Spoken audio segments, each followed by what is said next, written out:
Sr. Presidente, Srs. Ministros, Sra. Ministra, Sr. Ministro, o que ouvimos hoje aqui de manhã justifica completamente a necessidade de termos este debate, porque não esclareceu rigorosamente nada. Há aqui digamos, uma página de um jornal conhecido, público, que diz assim: a distância do anúncio à realidade. Não fomos nós que o fizemos, não foi o PSD que o fez, é um jornal, uma revista Sábado, precisamente, é isso mesmo. Pode ser a revista Sábado, pode ser o Expresso, sim, pode ser o Expresso, pode ser o que quiser. Se quiser, arranjo-lhe mais, daqui um bocadinho, posso tratar e arranjar mais algumas notícias neste tempo. Ou seja, o que se passa neste momento é que a distância entre a realidade, aquilo que as pessoas sentem no terreno e que o Governo anuncia, é enorme. É brutal. E é pena que assim seja. Nós não estamos a dizer isto com satisfação. É pena que assim seja. Aliás, a Sra. Ministra agora mesmo disse que monitorizavam muito bem todo o processo. Ainda bem que o fazem. Eu acho que deviam fazer muito mais e também monitorizar, mas com muito mais produção do que aquilo que estão a fazer. Numa análise muito objetiva, apresento aqui alguns factos que me parecem muito relevantes. A pandemia, evidentemente, não é responsabilidade do Governo. E estamos de acordo. Acho que lá para ali se não daria melhor. O Governo é responsável pela insuficiência de medidas que minimizaram os impactos das decisões. Estas decisões não minimizaram os impactos que podiam ter na economia esta pandemia. O Governo tem uma enorme responsabilidade pela incapacidade de demonstrar nas respostas públicas que tem colocado no terreno. Isso é claro, Sr. Ministro da Economia, dissemos-lhe aqui em fevereiro, voltamos a dizer agora, porque o que temos recebido sistematicamente das entidades empresariais, das empresas, dos trabalhadores, é muito isto, mas muito mais das empresas, que eu quero falar com o Sr. Ministro da Economia sobre esta matéria. O Governo em 2020, já também em 2021, falhou escandalosamente no apoio à economia. Quando se exigia ação para salvar empresas, a escolha foi não agir, com toda a capacidade orçamental para salvar empresas, empregos, salvar rendimentos das pessoas. O Governo não utilizou a autorização que tinha no orçamento para executar em 2020. Em 2021 irá pelo mesmo caminho, vamos ver. A sessão orçamental de 2020 revela inquestionavelmente que o Governo podia ter feito muitíssimo mais pelas famílias e pelas empresas do que fez, sem com isso sequer aumentar o déficit, face àquilo que estava previsto no orçamento suplementar. Claro que aumenta o déficit, mas face ao que estava previsto.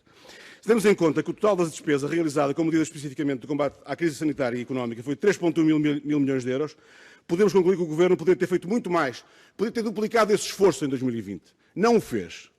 E o resultado é o que temos à vista, são processos de falência que vão começar a surgir e estão já a surgir, muitas empresas não vão sequer já abrir.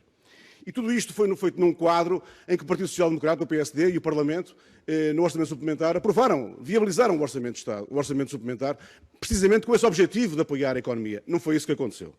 E eu pergunto, há algumas perguntas que quero colocar aqui muito rapidamente. Porquê é que o Governo decidiu não apoiar as empresas e a economia com a dimensão que a realidade exigia e para a qual tinha autorização? Porquê? Porquê que foi esta opção? Não havia necessidade? Quer dizer, realmente havia uma autorização, mas não havia necessidade. Que explicação tem o Sr. Ministro da Economia para o facto de Portugal estar entre os países com menos apoio à economia de forma direta?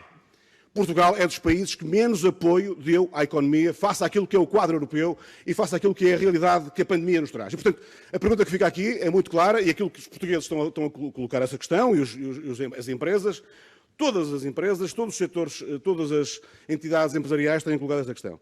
Como explica a decisão de não utilizar toda a capacidade orçamental para salvar empresas e o emprego? Porquê que a opção foi ter um sistema de apoio onde a burocracia impede que esse apoio chegue de forma célere?